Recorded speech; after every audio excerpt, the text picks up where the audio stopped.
En réalité, l'élu local idéal, si moi je suis citoyen ici à Dakar, c'est d'abord le cadre de vie, le bien-être.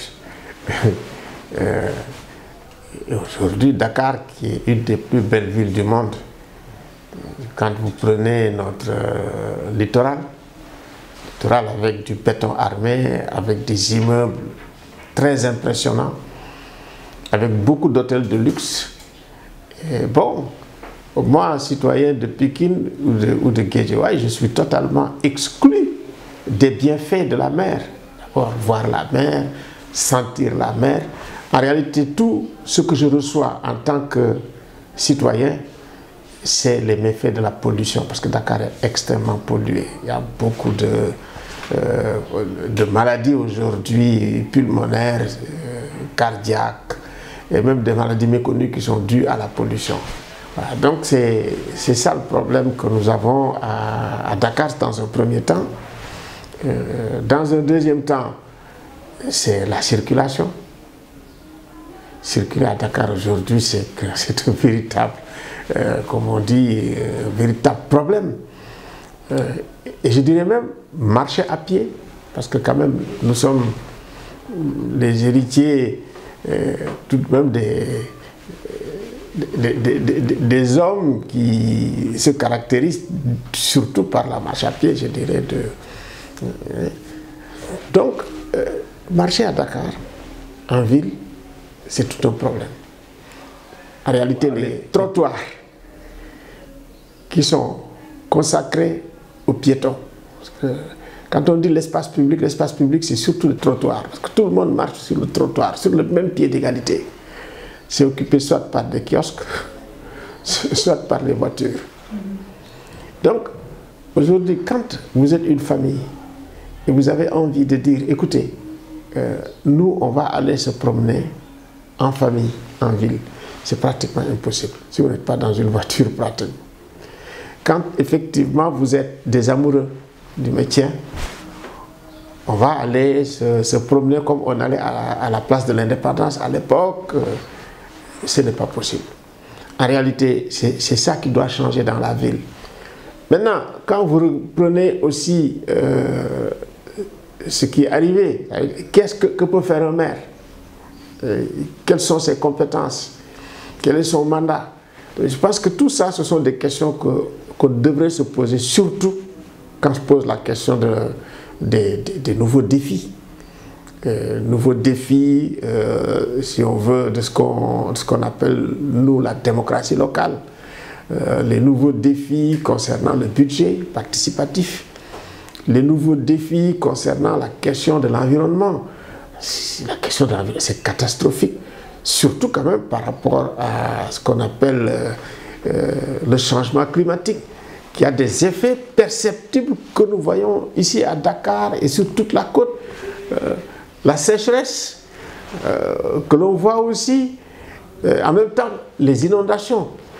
Donc, par rapport à ces défis, quels sont les plans d'urbanisme qui doivent fonctionner, qui doivent marcher? Donc, avoir également une ville verte. Quand on va à Dakar, c'est une catastrophe. Une ville intelligente.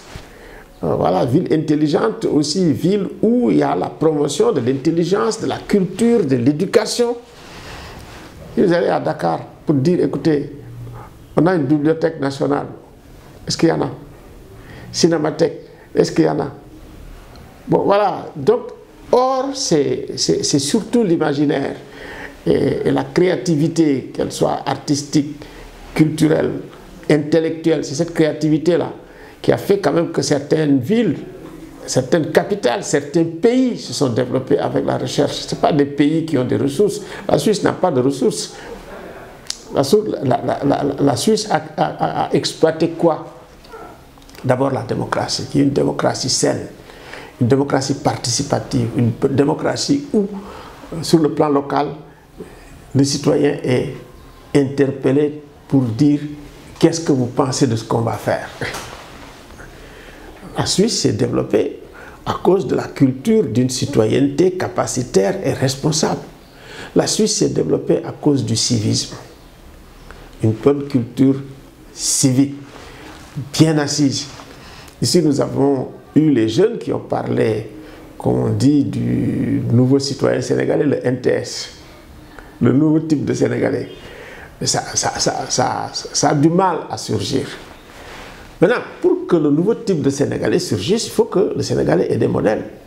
Et des modèles au regard de ses représentants. Et des modèles au regard de ses mandats. Et quand on regarde ce qu'ils font, est-ce que ce sont des références à l'heure actuelle? Donc, quand on veut un maire type, c'est un maire qui doit être proche de moi, proche de mes préoccupations. Voilà, quand je suis une vendeuse de Gertechaf au même pied d'égalité que le cadre qui a envie de prendre sa voiture, d'aller se reposer, au même pied d'égalité que quelqu'un qui va sortir de Pikine, de Guédiawaye ou ailleurs, et qui dit, écoutez, moi j'ai les mêmes droits sur la mer et sur le littoral que les gens de Radisson, que les gens de ces hôtels et également que de... Donc, il me semble, nous, ce qu'on attend du maire, c'est ça. Mais il faut savoir effectivement que le maire a des pouvoirs très limités. Voilà, ses compétences sont très limitées. Et donc, le grand débat, c'est de voir comment il faut avoir une véritable politique de décentralisation qui puisse émanciper les maires sur beaucoup de plans. En réalité, les États qui se sont développés dans les pays développés, c'est parce qu'effectivement, ils ont bien décentralisé, bien déconcentré. Mais quand un maire dit, écoutez, je vais faire un emprunt obligataire pour développer Dakar, et que l'État dise non, non, mais on va pas donner.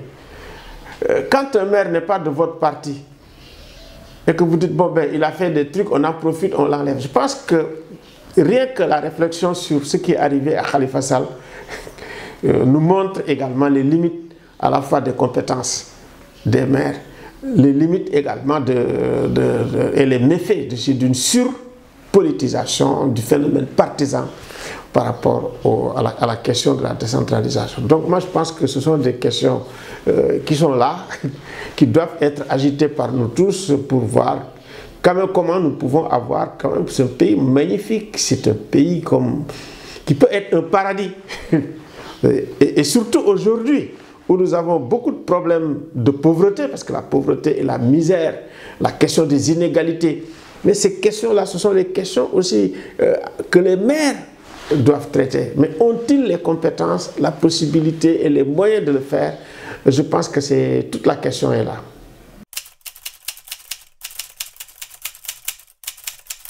Bon, un citoyen, tu sais, quand on prend la charte africaine, quand on prend également le protocole additionnel sur la gouvernance, sur la démocratie et la bonne gouvernance de la CEDEAO, ce qui est spécifique chez nous, les Africains, c'est que vous avez des droits en tant que citoyen.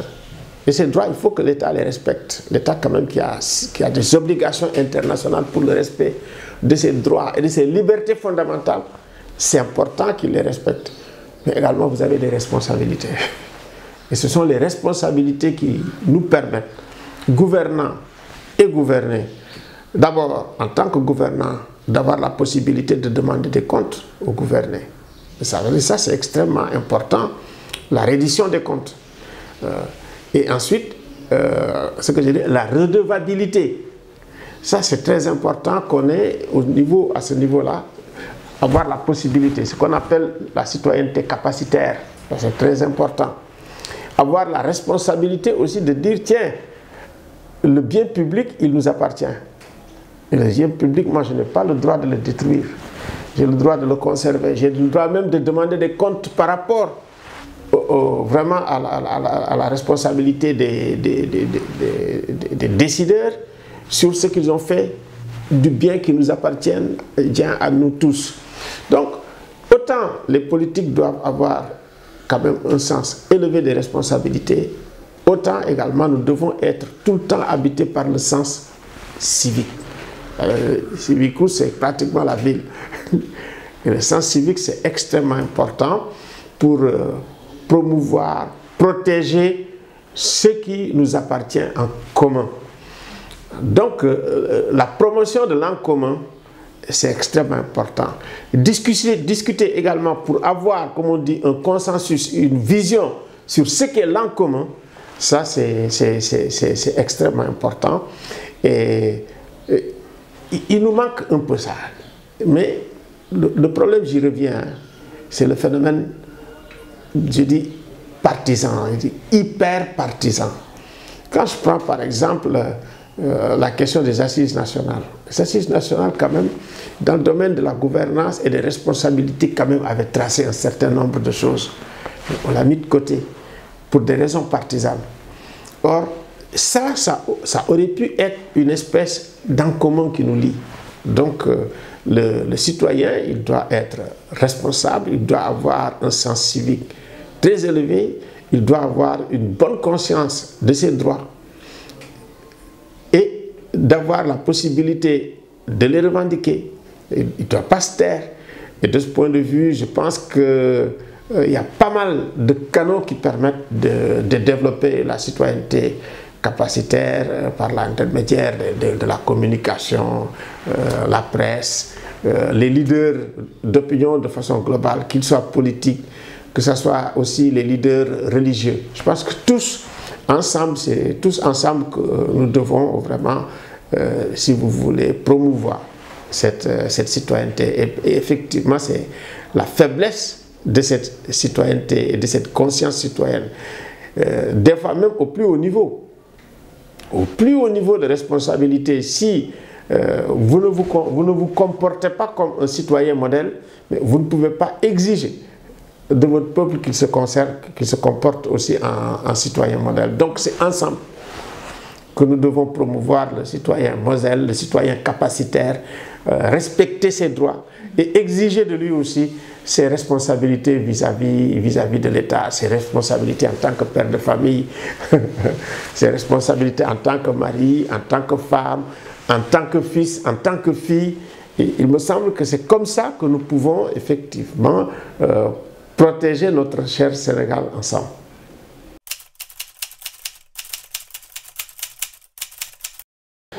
Comment nous pouvons effectivement préserver les ressources, accumuler les ressources et les redistribuer. Je pense que sur le plan local, c'est important, la redistribution des ressources. Comment effectivement aussi associer les citoyens, ça c'est très important, à la gestion, budget participatif, redistribution, comme on dit, redevabilité. Je pense que tout cela, ça doit se faire. Et le maire, c'est celui qui est proche de moi, voilà, qui peut, à la limite, quand il va au marché, connaître tous les gens qui vendent au marché. Quand il va aller dans les trucs d'artisanat, connaissent les artisans presque un par un, ce qu'ils font, quels sont leurs problèmes. Connaître les industriels, quel est leur problème. Aller à l'université, voilà, maintenant, regarder les élèves, etc.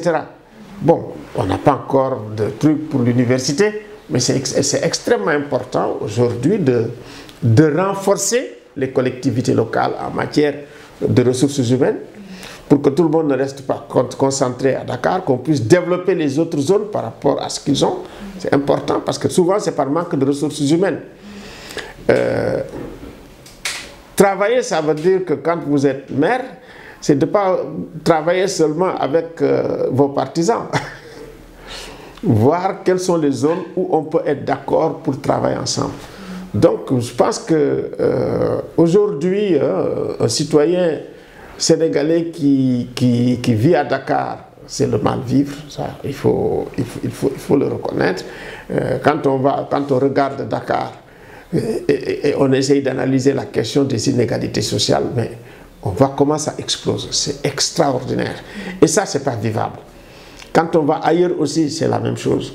Et moi qui travaille quand même au Mali, les gens qui ont pris les armes contre leur propre pays, qui ne se sentent plus liés par le contrat social, ça doit nous faire réfléchir. Avant d'arriver, disons, à cette zone-là, il faut qu'on réfléchisse et cette réflexion incombe également aussi aux maires, d'autant plus que, je ne sais pas si vous avez suivi les rapports sortis par ISS et également Sheds, sur les menaces qui pèsent sur les villes frontalières qui ont des ressources aurifères. Et comment effectivement ça peut servir, si vous voulez, de, comment dirais-je, de base. Moi je vais à Gao. La plupart quand même des mines d'or de Gao, c'est contrôlé par les djihadistes qui les vendent. Et c'est incroyable quand on regarde le réseau, même disons de distribution de l'or, c'est effrayant. Donc il y a tous les pays qui viennent. Donc là aussi ce sont des alertes que nous devons lancer pour voir comment il faut renforcer la sécurité. La sécurité, c'est pas seulement d'avoir des militaires, c'est pas seulement d'avoir des trucs. La sécurité, c'est de faire en sorte effectivement que les gens qui vivent là-bas, eux-mêmes se sentent responsables de la sécurité de la zone. Donc une gestion partagée de la sécurité et de la sécurité humaine.